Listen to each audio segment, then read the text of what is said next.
So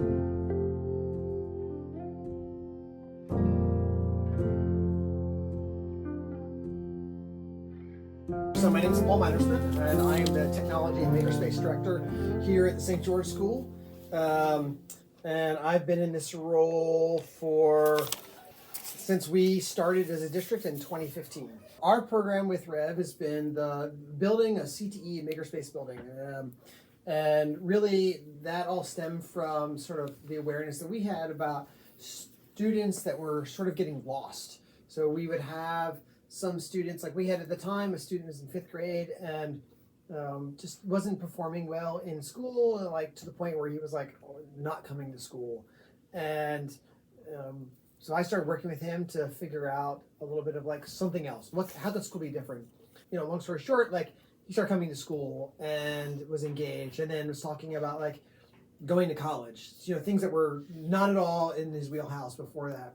So we really wanted to scale it up and figure out how do we bring that type of experience to more students, really bringing a hands-on, minds-on approach, and how do we embed that into the classroom.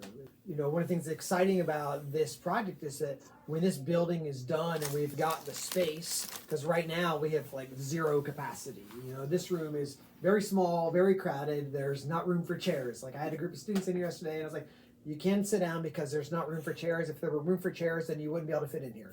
So with this new building, we're going to be able to scale it up and figure out ways for every student in the building to be able to come in and learn how to use all kinds of stuff, and then be able to bring those skills into their classrooms as well, so that we have, say, a student that like reads a book, and maybe in the past they would have just written a story about it or an essay about it, but now maybe they'll design a board game and they'll write all the rules and they'll write all the components of that game so they can demonstrate their learning in other ways.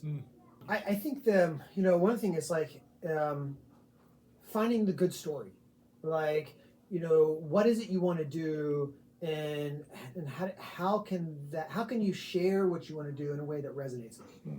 You know, so you can have the best idea in the world, but if you don't know how to share it with other folks, like you'll get nowhere with it. So that's I think a big piece. Find the small ways to begin to do it. You know, one thing that worked really well for us is that like I would start with like one teacher and be like, how can I help you like amplify what you're doing, you know, in 3 months?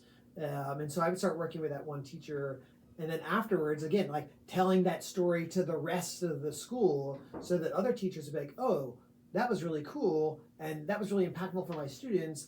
I want to figure out how to have those types of impacts. And so then it becomes like, instead of working with just one teacher, it becomes working with 2 teachers, or it becomes like having a small group of teachers. And so figuring out how to tell your story, figuring out small ways to start moving in that direction, and then continuing to like be willing to like try things that are related to what you want to do, and know that like if you haven't failed yet, you haven't really pushed the envelope yet.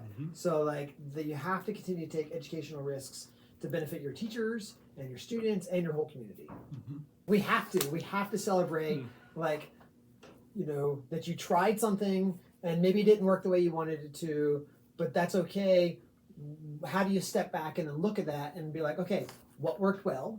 What didn't work well? If I were doing it again, you know, what would I change? What did I wish that I knew before I did that, so that I can like be encouraged and empowered to try again in a different way with more knowledge.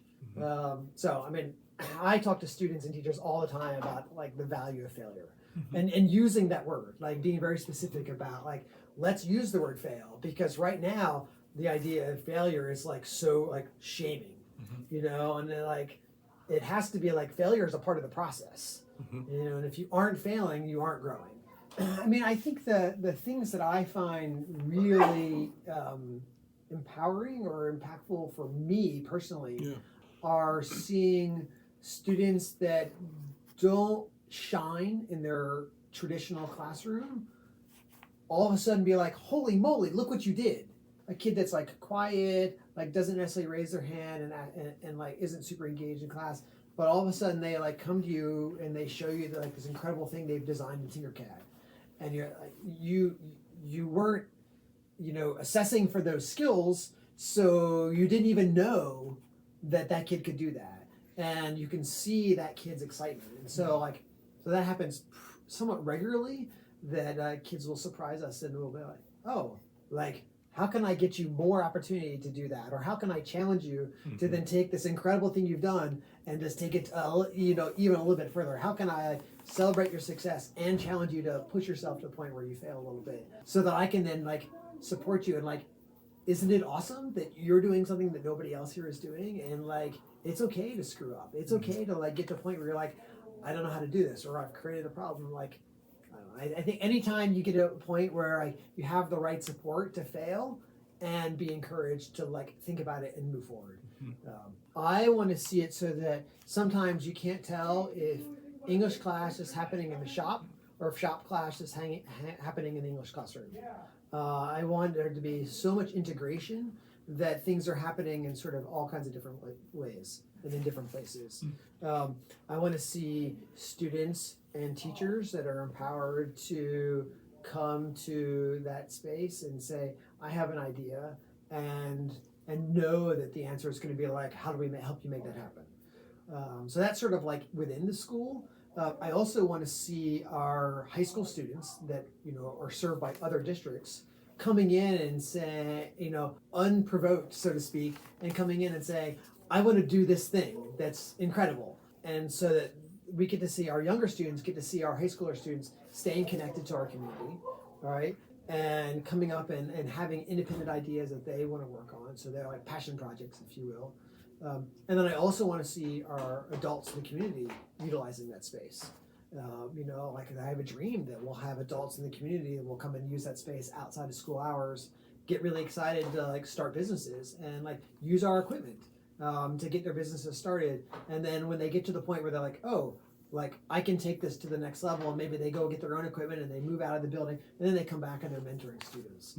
And so we can create that model where everybody in the community is invested in the community and helping everybody like challenge themselves and grow, dream, and support failure forward.